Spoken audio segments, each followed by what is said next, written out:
근데 장성한 자가 먹을 양식에 대해서 살펴보도록 하겠습니다. 3대 장성한 양식. 그래서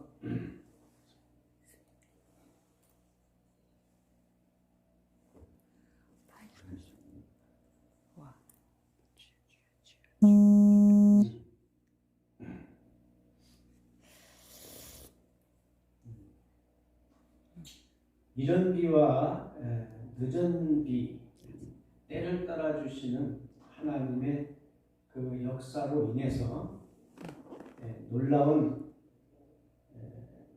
영적인 그런 축복이 우리에게 주어지는데, 이것을 예레미야 5장 24절에서 우리에게 말씀드리고 있어요. 이른 비와 늦은 비. 하나님은 구약 성경은 비유로 말씀하셨다 그랬죠. 비유. 그 다음에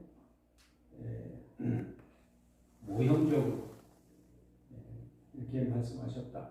그런데 이 비를 말씀으로 비유하고 있어요. 그래서 이 말씀을 하나님께서 때를 따라서 그렇게 내려주신다라고 하는 것을 말씀하고 있습니다.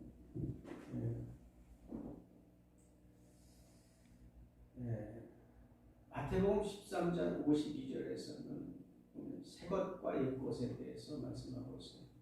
그러니까 구약 성경에서는 율법의 말씀을 말씀하고 계시고 신약 성경에 들어와서는 바로 복음에 관한 말씀을 그렇게 말씀해 주시고 예수님이 가셨다 그 말입니다. 이것을 이전비와 대전비 이렇게 이야기하고 있는 겁니다. 성경에서 장성한 자가 먹을 양식에 대해서 말씀하고 있는데 이 말씀에 대해서는 또 다른 부분을 우리가 살펴봐야 될 줄로 믿습니다. 히브리서 5장 12절로 14절 말씀 우리 한번 누가 찾아서 읽어주시기를 바랍니다.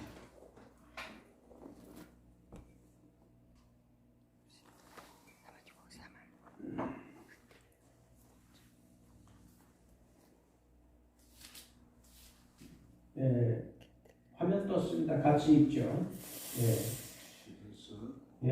때가 오래 되었으므로 너희가 마땅히 선생이 되었을 터인데 너희가 다시 하나님의 말씀에 추구에 대하여 누구에게서 가르침을 받아야 할지니 단단한 음식은 못 먹고 젖이나 먹어야 할 자가 되었도다.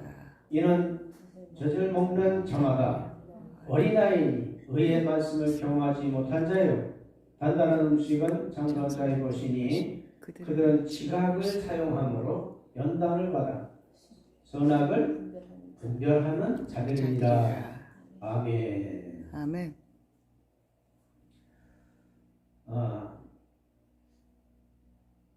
우리는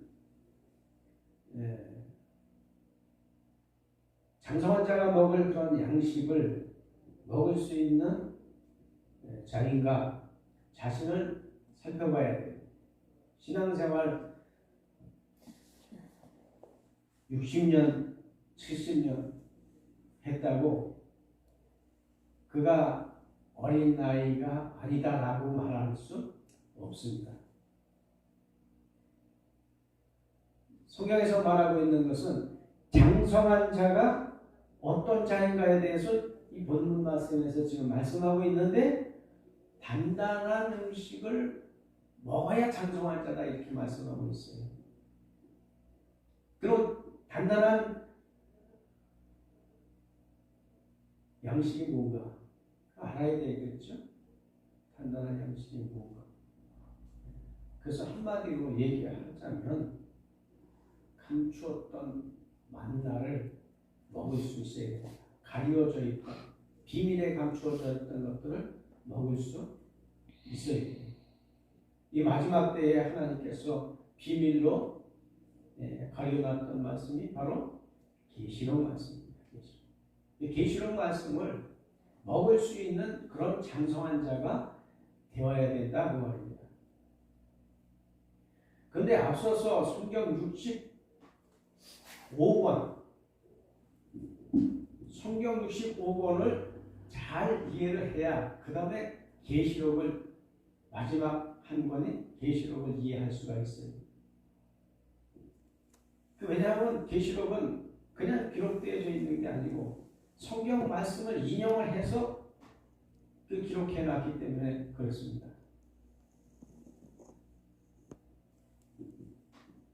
그러니까 장성한 자가 먹을 양식은 계시록인데 계시록을 먹을 수 있는 그런 사람들은 앞서서 기록되어 놓은 그런 말씀들을 잘 이해할 수 있어야 돼요.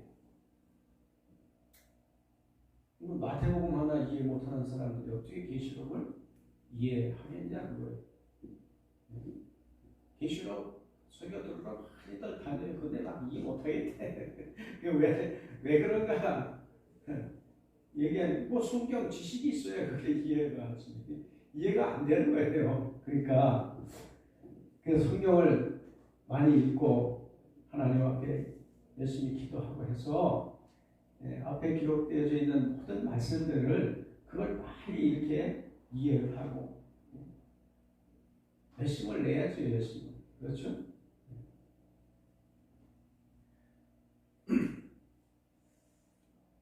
그런데 이제 하나님께서 장성한 자가 먹을 양식에 대해서 세 가지를 하나님 또 이렇게 말씀해 주고 있는 것이 있어요. 그것을 한 번째 한번 같이 찾아서 보자 이겁니다.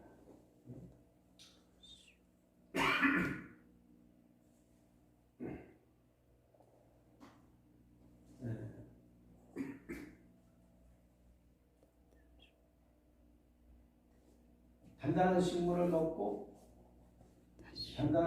먹고 먹고 다시 예언할 말씀이 계시록 이라고 계시록 10장 10절로 11절 말씀에서 말씀하고 있어요. 이건 제가 하는 말씀이 아닙니다. 저는 성경을 근거로 해서 말씀을 드리지 성경을 근거로 하지 않는 말씀은 안 합니다. 자, 그러면 뭐가 있느냐? 장성한 자, 믿음의 장성한 자가 있다. 믿음의 장성한 자. 할렐루야. 네. 믿음의 장성한 자는 히브리서 1장 11장 1절로 40절에서 이 믿음에 대해서 말씀을 기록해 놓고 있는데 선진들의 믿음에 대해서 기록해 놓고 있어요. 우리의 앞서서 신앙생활 한 사람들 가운데 하나님 앞에 승리한 그 믿음의 선진들의 그 믿음을 소개하고 있는데 바로 히브리서 11장에서 소개하고 있다는 말이에요. 그러니까 이들의 믿음을 우리가 받아들이고 깨달아야 우리도 그러한 믿음의 소유자가 되지 않겠냐는 거예요. 할렐루야. 그래서 이 믿음의 장성한 그러한 선진들을 그 믿음을 보고 그대로 따라가는 거예요. 그래서 우리도 믿음의 장성한 자가 되는데 특히 어떤 사람들이 있는가? 대표적인 사람이 모세입니다. 모세 히브리서 11장 23절로 27절에서 그의 믿음에 대해서 소개를 해주고 있습니다. 그 믿음에 대해서 소개를 해주고 있는데 그 믿음을 보니까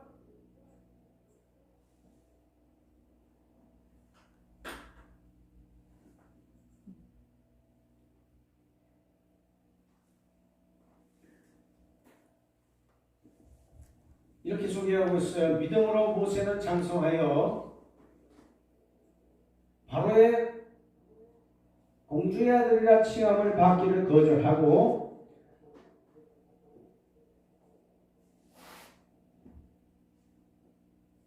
그 다음에 히브리서 11장 23절에 보니까 믿음으로 모세가 낳았을 때에 그 부모가 아름다운 아이임을 보고 석 달 동안 숨겨 왕의 명령을 무서워하지 아니하였으며 또 한 군데 11장 27절 말씀 믿음으로 애굽을 떠나 왕의 노함을 무서워하지 아니하고 곧 보이지 아니하는 자를 보는 것 같이 하여 참았으며 라고 그와 같이 모세의 믿음에 대해서 소개해주고 있습니다. 모세는 이와 같이 믿음의 장성한 자예요. 왕의 그 노함도 두려워하지 아니하였다. 이렇게 말씀하고 있습니다. 공주의 아들이라 칭함 받기를 거절하였다. 이렇게 말씀합니다.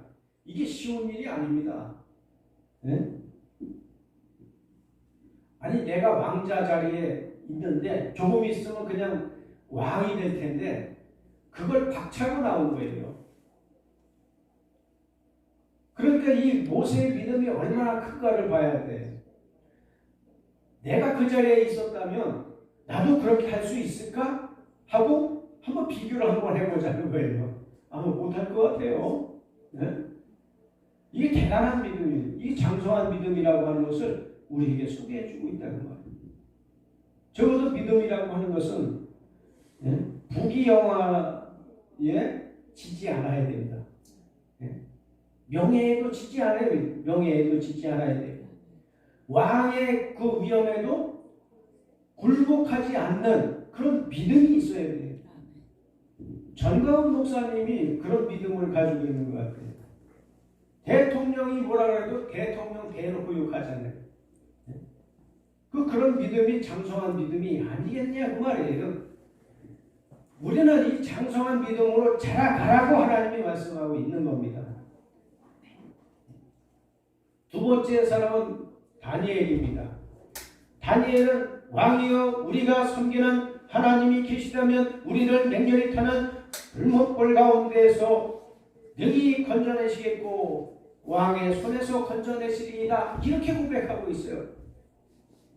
아니 풀목불 그 타는 풀목불 속에 우리를 갖다 집어넣겠다 하는데도 거기서 꺾이지 않는 이 다니엘의 믿음을 보라고 해요. 이것이 장성한 자다. 성경은 이렇게 우리에게 말씀해 주고 있는 겁니다. 세 번째 인물은 바울이에요. 바울, 사도 바울. 갈라디아서 6장 17절 말씀해 보니까 이후로는 누구든지 나를 괴롭게 하지 말라. 내가 내 몸에 예수의 흔적을 지니고 있노라. 이렇게 말씀하고 있어요. 예수의 흔적을 가졌다는 것은 그가 그동안 살아왔을 때에 예수의 복음을 전할 때에 수많은 핍박과 환난을 받았다라고 하는 그 흔적이 남아있다는 거예요. 몸에. 이것이 장성한 믿음이다. 이렇게 우리에게 소개를 해주고 있습니다. 장성한 믿음.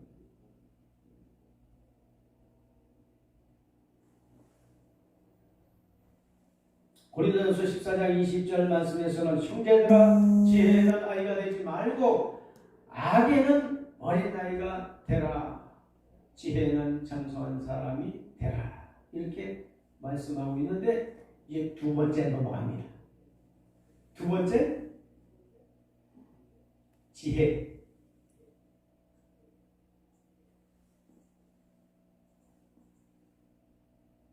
지혜의 장성한 자가 되라고 말씀하고 있어요.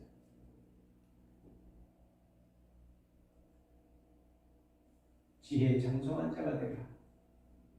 어린아이가 되지 말고 장성한 자가 되라고 말씀합니다.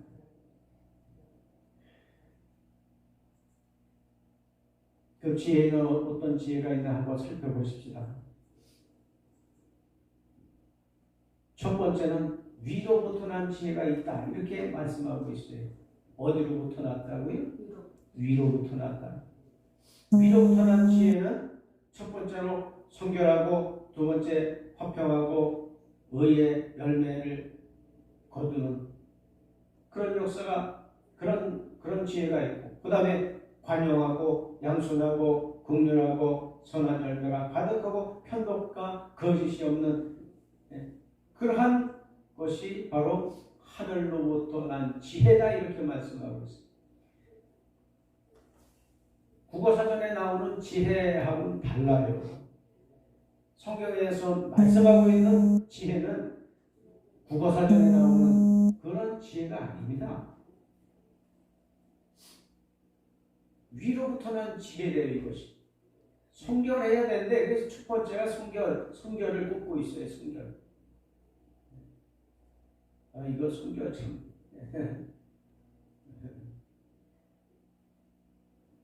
하나님 앞에 찔리는 부분이 사실 많이 있어요. 순결 이러면 내가 순결하지 못한 자구나. 뒤돌아보는 그 마음이 있어요. 화평은 어느 정도 지켜나가는 것 같은데 의가 뭡니까? 옳은 의자를 써서 예수님이 주신 그 의가 옳은 의입니다.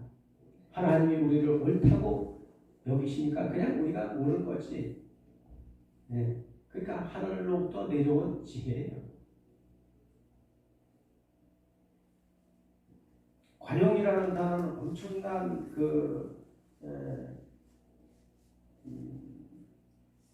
포용하는 그런 단어들이 많아요. 관용이라고 하면 그 안에는 막 거룩도 들어가고 관대함도 들어가고 참 많은 단어를 합성으로 만드는 게 관용이다. 어느 그 아나운서는 그 관용이라는 그런 사람이 있는데 이름 참 잘 잡다라는 그게 생각을 해요. 양순하고 참 양순한 우리 최영 목사님이 양순하신 그런 목사님이 아니신가. 아멘.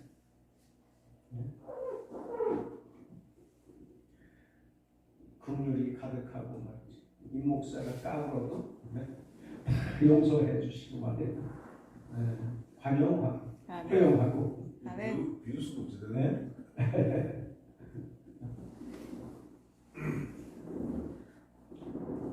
아니 좋아서 웃으시는 거죠. 할렐루야. 네. 선한 열매가 가득하고 선한 열매. 편벽과 거짓이 없는 것. 그것이 하늘로부터 내려온 지혜다. 두 번째는 세상적, 정력적, 마귀적 지혜가 있어요. 이것이 뭐냐? 마음의 독한 시, 다툼, 자랑. 진리를 거스려 거짓말하는 것. 이런 것이 세상적 지혜다. 마귀적, 정력적 지혜다라고 야고보서 3장 15절 말씀, 17절 말씀에서 우리에게 말씀해 주고 있습니다.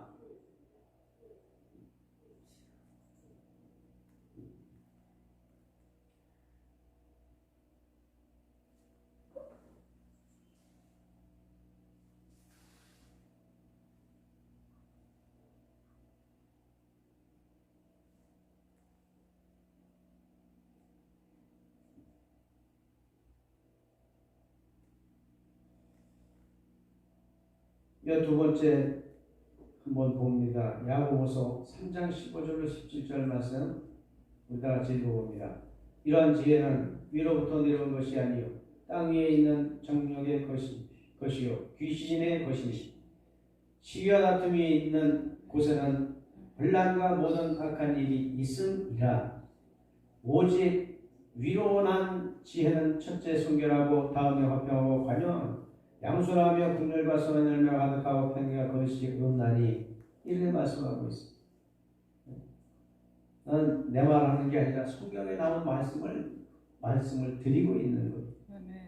성경에서 이렇게 얘기하고 있어요. 이 지혜가 이런 것이 지혜다. 위로부터 난 지혜와 세상적 지혜가 이런 것이다라고 우리에게 소개를 해주고 있습니다.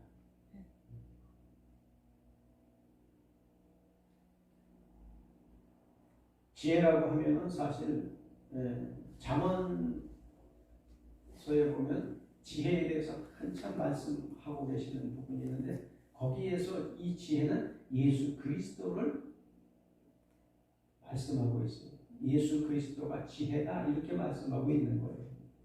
그거 잠언서에서 지혜 얘기하는데 그거 달리 해석하면 안 됩니다.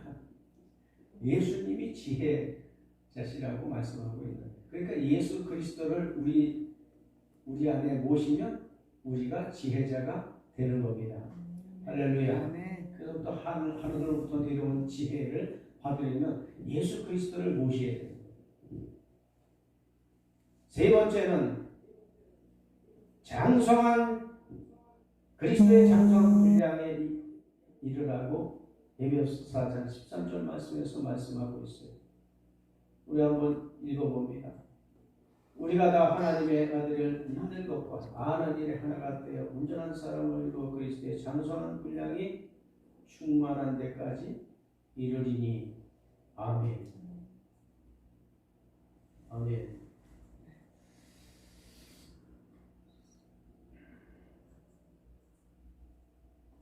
그리스도의 장성한 분량.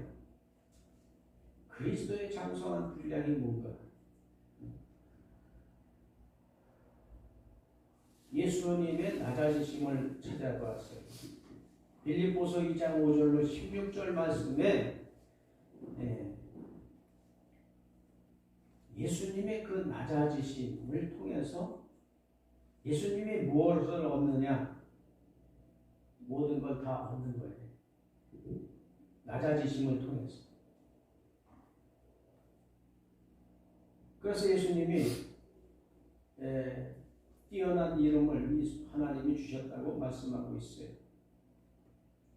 우리에게 이러한 것을 품으라고 말씀하고 있어요.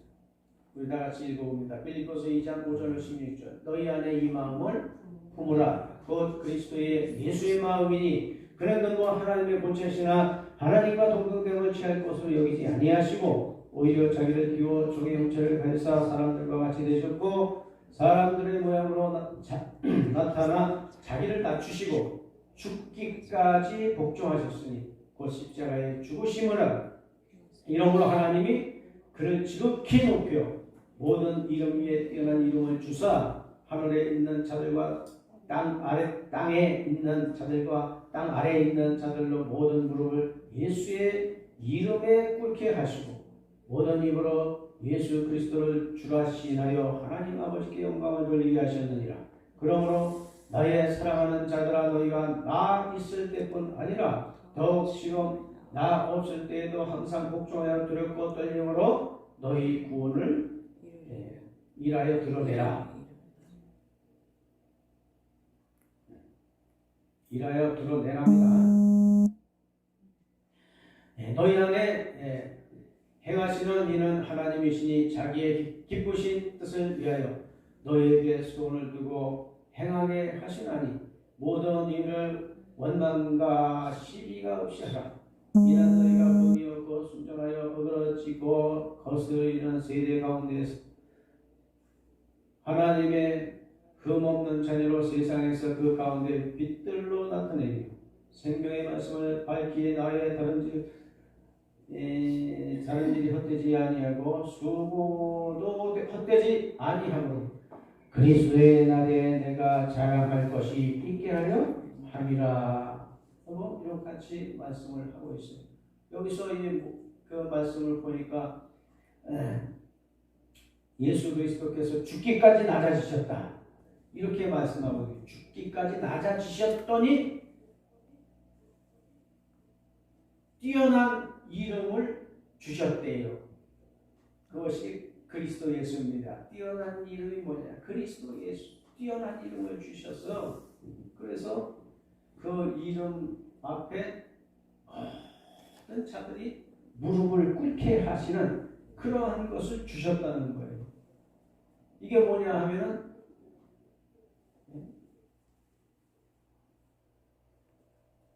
그리스도의 장성한 분량에 이르는 그러한 지혜라고 하는 겁니다.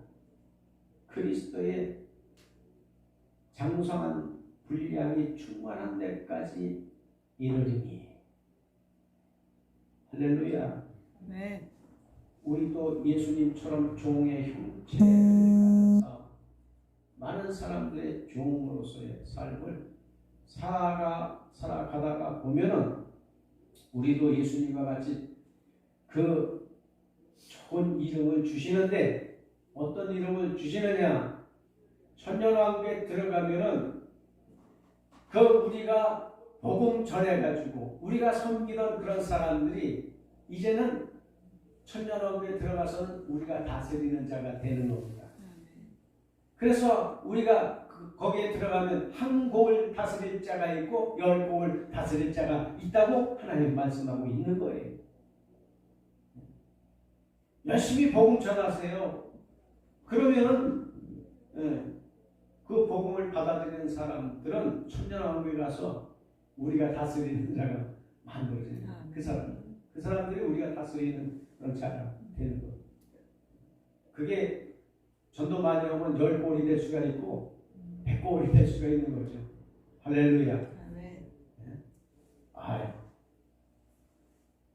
이보다 좋은 축복이 어디 있을까? 이 땅에서는 별 볼 일 없는 그런 삶을 살았다 할지라도 천년왕국에 들어가 보자. 너는 나의 밥이다. 너 내 복음 받아들여. 내가 다스린 자로 너는 지금 만들어지고 있는 거야. 그러면서 복음 전하셔야 돼. 할렐루야. 네. 아, 이게 얼마나 좋은 축복이냐 그거예요. 네. 네 번째는 장성한 죄에 장성하게 되면 어떻게 되냐? 사망을 낳는다. 이렇게 말씀하고 있어요. 욕심이 잉태한즉 죄를 낳고 죄가 장성한즉 사망을 낳느니라. 죄에 장성한 적어도 여기는 들어가지 말아야 되지 않겠어요? 죄에 장성한. 그래서 까만 걸 만드는 거예요. 여기 들어가지 말고. 죄에 장성한. 죄가 장성한 즉 사망을 낳느니라. 그랬잖아요. 죄가 장성한 즉 사망을 낳느니라. 그러니까 죄를 많이 짓게 되면 사망 가운데 들어가게 됩니다. 할렐루야. 이거 12번째 도표 마치겠습니다. 바로 이어서 13번째 도표로 들어갑니다.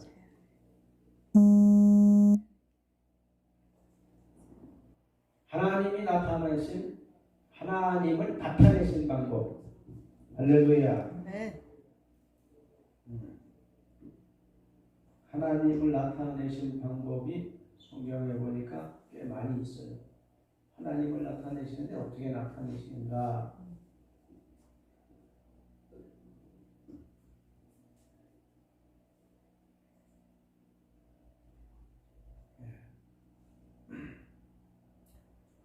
전도서 3장 11절 말씀, 로마서 1장 19절로 20절 말씀을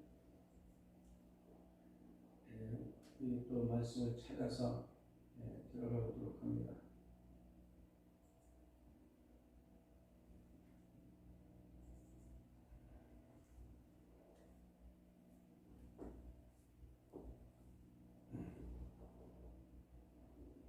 합도합니다. 하나님이 모든 것을 지으시되 때를 따라 아름답게 하셨고 또 사람에게 영혼을 사모하는 마음을 주셨느니라. 그러나 하나님의 하시는 일의 시종을 사람으로 측량할 수 없게 하셨도다. 로마서 1장 19절 20절 이는 하나님을 알만한 것이 저희 속에 보임이라. 하나님께서 이를 저에게 보내셨느니라. 창세로부터 그의 보이지 아니하는 것들 곧 그의 영원하신 능력과 신성이 그 만드신 만물에 분명히 보여 알게 되나니 그러므로 저희가 핑계치 못할지니라. 아멘. 네.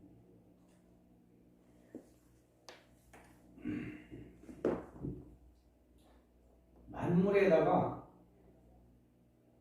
하나님을 알만한 것을 다 이렇게 만들어 놓으셨다는 거예요. 만물. 저는 성경에 나오는 식물 도표를 이렇게 그리다가 만물에 대해서 많이 알게 됐어요. 그러니까 하나님께서 형상과 모양대로 다 세상을 지으셨다는 거예요. 사람은 하나님의 형상대로 지었고 만물은 사람의 형상대로 만물을 지으셨다라고 하는 것을 알게 됐어요. 이게 놀라운 거예요. 이 머리에 좋은 약재들은 머리 형상으로 만들어진 거예요. 호박이라든지 뭐 사과라든지 아니면 뭐 호두라든지 이게 둥글둥글한 이런 것들, 이런 것들은 위에 달리는 것들, 이런 것들은 다 머리에 좋은 그런 약재며 그 다음에 먹거리며 이렇게 되는 거예요. 이건 놀라운 거예요. 위쪽에 붙어 있는 건 무조건 머리 쪽으로. 그러니까 산초 열매도 이게 가만히 보면 위에서 달립니다. 위에서. 산초나무 가만히 보세요. 중간에 그 씨앗이 달리는 게 아니라 위에서 달려요. 위에서. 위에 아주 위에 까만 것들이 덮입니다. 이렇게. 그러니까 그 산초 열매도 그거를 요즘에 보니까 많은 사람들이 그것을 따다가 이렇게 머리 까매지는 그런 데 쓰고 그 다음에 이 샴푸에도 그런 성분을 갖다가 해서 쓰고 있고 그리고 모공이 좋아진다. 그렇잖아요. 그 기름 짜서 먹게 되면 머리가 까매진대요. 그것도 색을 가만히 보면은 뭐 흰색도 있고 까만색도 있고 빨간색도 있고 뭐 파란색도 있고 뭐 노란색도 있고 막 이렇잖아요. 만물들 중에. 근데 이 노란색들은 주로 보면 이 살찌고 튼튼하게 살찌는 그런 쪽에서 하나님께서 그 노란색으로 표현하고, 흰색은 약재, 아주 좋은 약재들을 흰색으로 표현하는데, 이거 뭐냐면 예수 그리스도께서 세마포를 입으셨는데 흰 세마포를 입으셨잖아요. 근데 그게 흰 세마포를 입으신 형상을 하나님이 이 만물에 만들어 놓으신 거예요. 그러니까 하얀색으로 꽃 피우는 그런 것도 다 아주 귀한 약재들로 주로 쓰입니다. 흰 민들레라든지 흰 도라지라든지 그 좋은 약재들은 다 흰 꽃으로 이렇게 피는 것을 봐요. 그다음에 사이질방 그 덩굴도 흰 꽃을 핍니다. 근데 요즘 들어서 이제 고추도 보니까 고추도 흰 꽃으로 피는데, 저게 뭐 맺기만 하면 무슨 약재가 될까 이렇게 생각을 했었는데, 그래도 흰 꽃으로 피니까 저게 무슨 약에 좋은 약성이 있으니까 저게 흰 꽃으로 피겠죠. 그래서 생각하고 그 고추에 대해서 좀 살펴보니까 이 고추대가 있잖아요. 고추대. 이 고추대를 갖다가 그거를 이게 설이 내리기 전에 고추대를 뽑아서 그걸 잘게 썰어가지고 설탕에다 해서 효소를 만들게 되면 이게 엄청나게 좋은 약재가 되는데, 아주 그거보다 또 좋은 약재가 없다는 거예요. 요즘 그거 밝혀졌어요. 그래서 약을 뿌리지 않는 그런 고추대 이런 거를 갖다가 그 효소를 담아서 먹게 되면 만병통치약이 되는 만병통치약. 그러니까 하나님께서 이 흰고추로 만들어 놓은 게 틀림없는 거예요. 그리고 이거 와송이라고 하는 거는 이게 개화장 위쪽에서 자라잖아요. 이것이 왜 하필이면 그 지구 꼭대기 위에서 그게 자라게 하냐 그 말이에요. 그런데 이 와송이 얼마나 이 뇌종양에 좋으냐면, 뇌종양 4기까지 간 사람, 거의 이제 죽을 형편에 놓인 사람들이 이 와송을 비벼서 갈아가지고서 생으로 다 계속 먹었더니 다 낫대요. 뇌종양이 뚝뚝 떨어져 나간대요. 그러니까 이게 머리 꼭대기에 좋은 그런 약재로 알려주기 위해서 이 꼭대기에서 자라게 하는 거예요. 개화지문에서. 근데 이와 같이 자연에서 하나님을 발견할 수 있도록 하나님이 그와 같이 이 만물을 창조하셨다.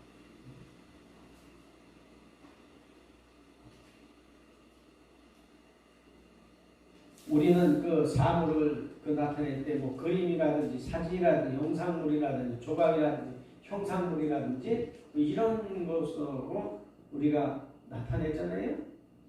근데 하나님은 보이지 않는 세계를 나타낼 때 글로 말로 행동으로 그렇게 나타내는 것을 볼 수가 있습니다.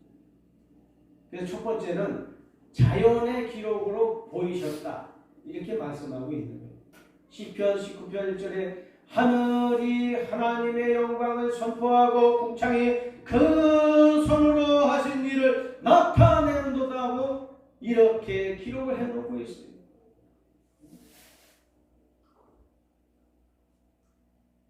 하나님이 하시는 일을 나타냅니다. 두 번째 넘어가기 전에 조금 더 할까요? 사람의 육체 가운데 이 줄기로 된 것들이 있는데, 이게 핏줄이라든지 그 다음에 근육줄이라든지 그 다음에 신경줄이라든지 이런 줄로 되어져 있는 것은 고기에 좋은 약초가 뭐냐, 이 덩쿨 식물을 찾아서 그걸 찾아 먹어야 돼요. 하나님이 덩크 식물을 만들어 놓은 이유가 거기에 있는 거예요. 하나님이 왜 산에 다니면 발에 걸려 넘어지게 그런 덩굴들을 만들어 놨을까? 이렇게 생각하지만 하나님이 인간의 그 형상대로 만드시려고 그렇게 만들어 놓으신 거예요. 그리고 약재를 캐러 다니다 보니까 놀라운 것을 발견하게 되는데 골짜기에서 나는 그 약재들은 사람들 뭐 사탈군이라든지 목이라든지 아니면 뭐 바리스파이라든지 이런데 좁은 약재들은 다 골짜기 가야 거기에서 찾아 먹을 수가 있어요. 하다못해 코에 좋은 것들은 그 계곡을 타고 그런 것들이 나는데 그거 뭐냐면 더덕 같은 거 있잖아요. 이 더덕 같은 거는 질척질척한 데서 그 더덕이 납니다. 그래서 계곡을 타고 더덕 캐려면 계곡을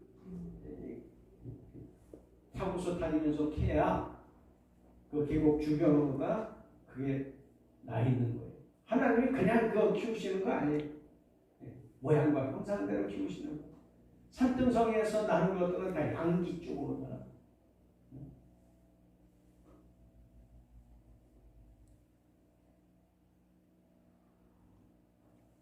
삼지구엽초 같은 것들은 산등성이 쪽으로다가 다니면서 계약이 있어요. 골짜기가 뭐 없어요. 하나님이 다 그게 이유가 있는 거예요. 이유가. 그래서 자연을 보고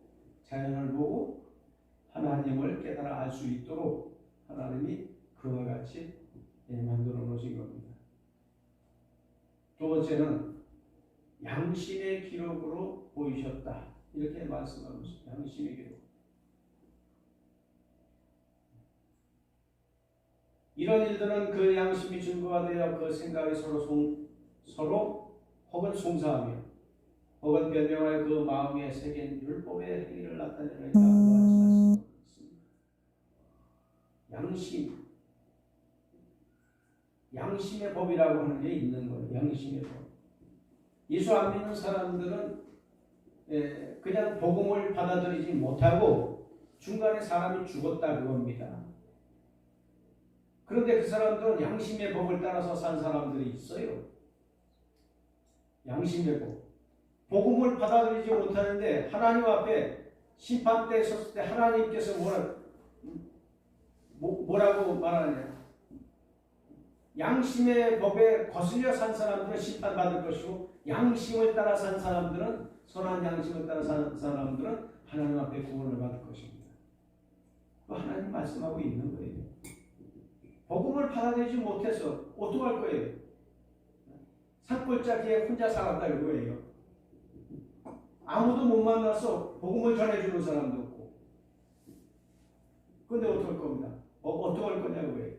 근데 하나님은 양심의 기록으로 하나님이 그들을 심판하리라고 말씀하고 있는 거예요. 그래서 이 양심을 따라 살아가는 것이 매우 중요합니다. 지금도 양심에 화인 맞은 사람들이 얼마나 많아요. 네?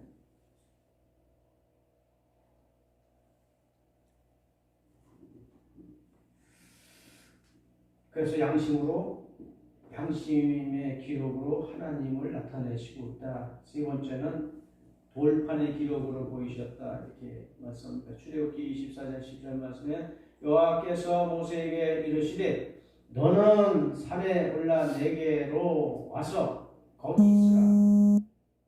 너로 그들을 가르치려고 내가 율법과 계명을 친히 기록한 돌판을 내게 주리라고 하는 말씀.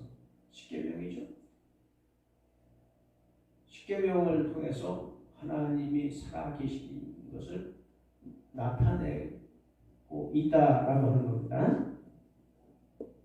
그래서 지금도 우리가 지금 이 시대에 살지만 하나님이 남겨놓으신 십계명을 보고 하나님이 살아계시고 이걸 이제 나타내셔서 우리가 알 수 있는 겁니다. 그 다음에 네 번째, 살아계신 말씀 예수 그리스도로 하나님을 나타내 보여주셨다. 요한복음 1장 14절 말씀이 육신이 되어 우리 가운데 거하시면 우리가 그 영광을 보니 아버지의 독생자의 영광이요 은혜와 진리가 충만하더라. 이와 같이 말씀하고 있습니다. 아버지의 독생자의 영광이라고 그와 같이 말씀하고 있습니다. 말씀이 육신이 되었다. 하나님이 말씀하시니까 예수님의 육체가 만들어지는 거예요. 네? 선포한 대로 되는 거예요. 하나님께서 선포한 대로 모든 것이 됩니다. 그래서 살아계신 말씀으로 예수 그리스도도 나타내 보여주신 거예요. 예수가 이 세상에 하나님의 아들로 올 것이다. 그래서 왔어요. 그대로 왔어.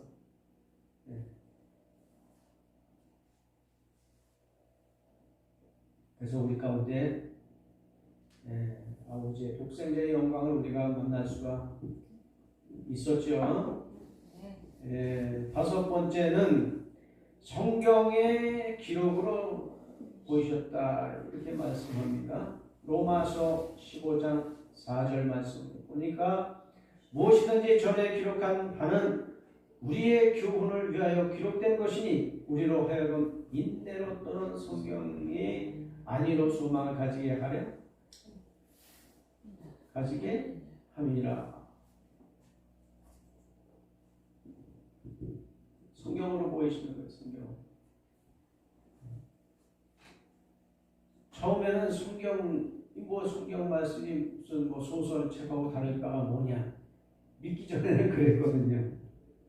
그런데 이 성경 말씀에 있다 보니까 이 성경 말씀이 꿈틀꿈틀대기도 하고 막 이렇게 막 위가 올라오기도 하고 이 성경 말씀이 말이죠. 그래 그 성경 말씀이 이 마음에 새겨지니까 이게 레마로 다가오게 되니까 이게 그냥 갑자기 눈에서 눈물이 나고 콧물이 떨어지고 이상한 현상이 벌어지는 거예요. 이 말씀을 읽다가 막 전 세계가 막 보이기도 하고 말이죠.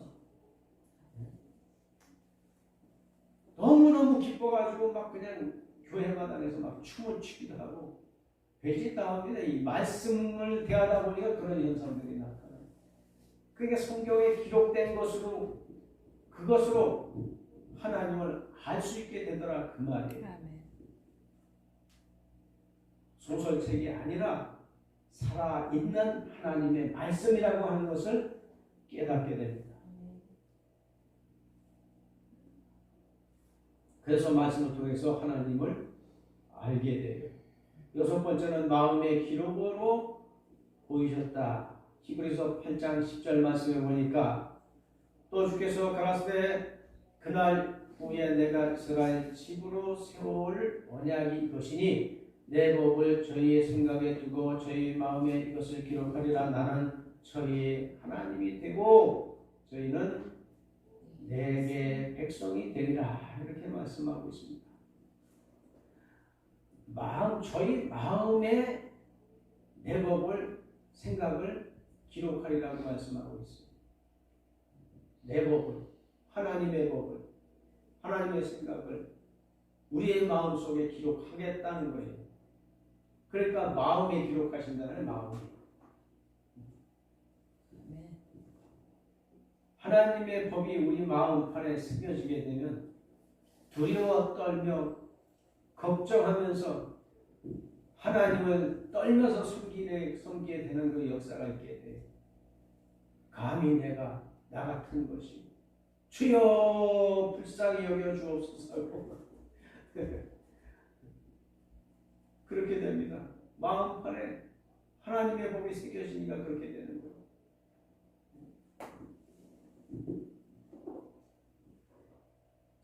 구약 성경에서 에스겔서는 우리의 굳은 마음을 제하여 버릴 것이다.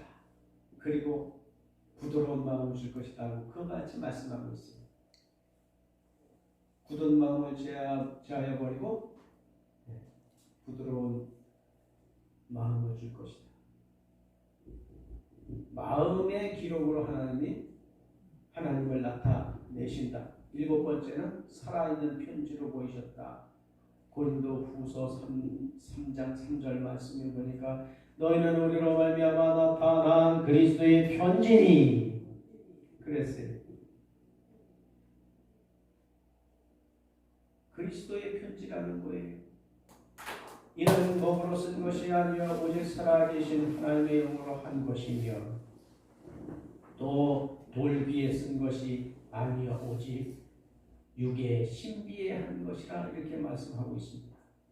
육의 신비, 육신에도 이 돌 같은 비석에 기록된 말씀처럼 그렇게 하나님이 기록한다는 거예요. 네? 금강철필로 우리에게 기록을 한다고 말씀하고 있어요. 금강철필이 뭔지 아십니까? 네? 다이아몬드로 만들어진 철필. 우리의 신비에다가 하나님의 말씀을 기록하겠다는 기록합니다. 오직 살아계신 하나님의 영으로 그렇게 하겠다는 거예요. 할렐루야. 8번째, 꿈으로. 저는 말이죠, 이 꿈으로가 하나님께서 많은 것을 보여주시는데 앞날을 많이 보여주세요. 한 컷씩 꿈으로가. 그럼 어느 날 그 자리에 가보면 내가 미리 하나님이 보여주신 그 장소에 들어가는 거예요. 신기하게도. 근데 그 장소에 들어가기 위해서 일부러라도 그 장소에 들어가기도 하나님이 유도하시는 것을 볼 수 있어요. 아이 나 거기 안 가. 안 가. 그러는데 일부러 유도를 하시는데 최영 목사님하고 저기 그 설악 거기 무슨 산이 갔다 오는데 또 갔는데 꿈에 하나님께서 거기 필리핀 아이들 숙소가 있는데 거기를 내가 꿈에 이렇게 가서 중간에 보다가 나왔거든요. 근데 난 사실 거기 그 여성들만 있기 때문에 나 안 간다, 안 가야지, 거기 가지 말아야지. 그리고 있었는데 최 목사님이 좀 한번 들어가면서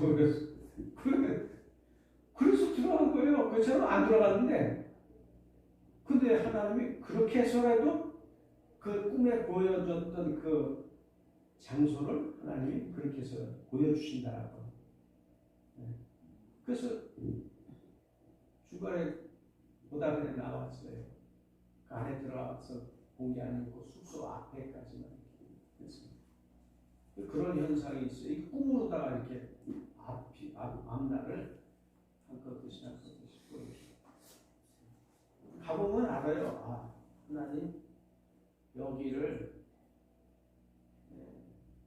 인도하시려고 미리 보여주셨구나. 꿈을 통해서 진상을 풀어내. 진상이 아니면 반대로 개꿀이다. 진상이 아니고 개꿀. 그 하나님이 주시는 꿈은 평안해요. 그리고 즐겁고 마음이 기뻐요. 항상 그 꿈을 꾸면서. 그 다음에 9번째는 천사들로. 또 천사들에 관하여는 그는 그의 천사들을 바람으로 그의 사역자들로 불꽃으로 삼으셨느니라. 이와 같이 말씀합니다. 불꽃으로 천사들 바람으로 사역자들을 삼으셨다. 이렇게 말씀합니다. 천사들 통해서. 여러분 천사 보신 분들 천사 봤어요? 천사 못 보셨어요? 목사님 보셨을 거고.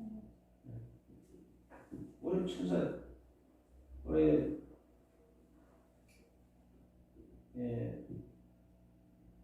박진순 권사라고 우리 교회 마지막 돌아가시기 전에 우리 교인이었습니다.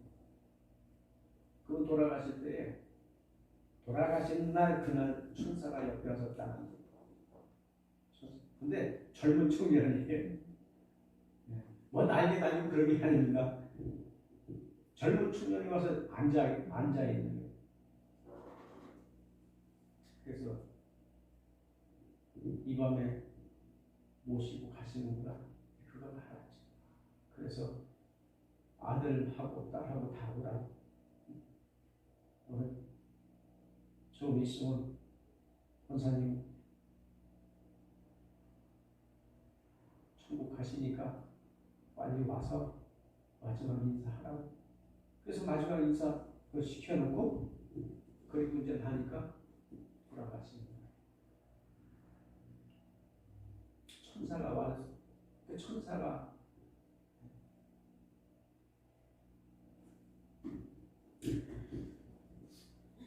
그 천사들을 이렇게 사역자로 하나님이 삼으신다라고 하는 것을 저는 이제 체험을 했습니다. 10번째, 선지자들로 민수기 10장 6절 말씀 보니까 이르실 때 내 말을 들으라. 너희 중에 선지자가 있으면 나 여호와가 환상으로 나를 그들에게 알리기도 하고 꿈으로 그와 말하기도 하거니와 그랬습니다. 선지자들에게 하나님을 나타내시는 거죠. 그래서 선지자들 통해서 하나님이 나타내시기도 합니다. 그 다음에 11번째는 진동으로 출애굽기 19장 18절 말씀에 보니까 신의 산에 연기가 자욱하니 여호와께서 불 가운데서 거기에 강림하심이라. 그 연기가 옹기 가마 연기같이 떠오르고 온 산이 크게 진동한 이 진동 하나님이 나타내실 때 막 그냥 지진을 막 일으키고 하나님이 여기 계시다라고 하는 것을 나타내시고 하는 것. 그러니까 예수님이 십자가에 달려 돌아가실 때도 그와 같은 일이 있었어요. 땅이 진동하고 하늘이 먹구름이기, 그렇죠? 그런 역사가 있었어요. 그러니까 하나님이 나타나실 때 이 진동이 막 지진이 일어날 때 하나님이 나타나신다. 잘 한번 보세요. 12번째, 우레와 번개와 나팔과 연기로 나타나신다. 출애굽기 20장 18절로 20절 말씀.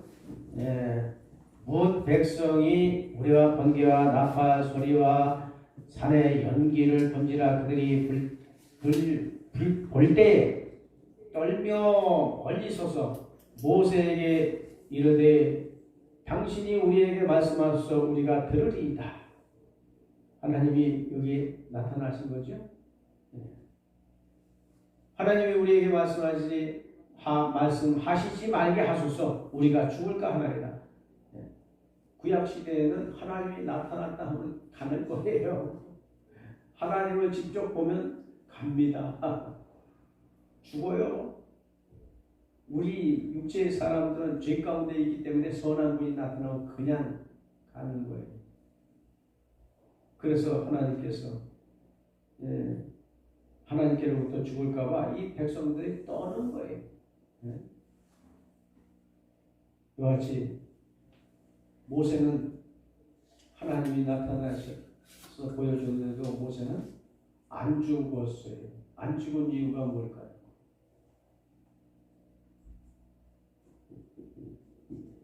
하나님이 모세를 예수 그리스도의 대리자로 세웠기 때문에 안 죽은 거예요.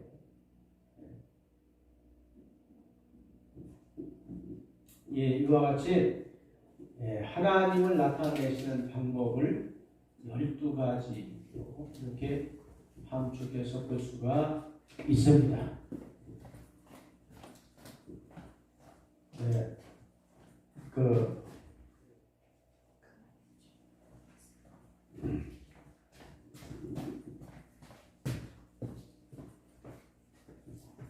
예. 제 교회는 안산에 있는 오라교회입니다.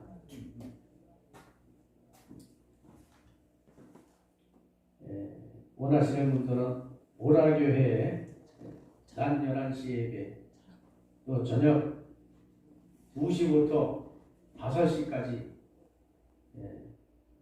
예배에 참석하시기를 바랍니다. 감사합니다. 커피 타임 갖겠습니다.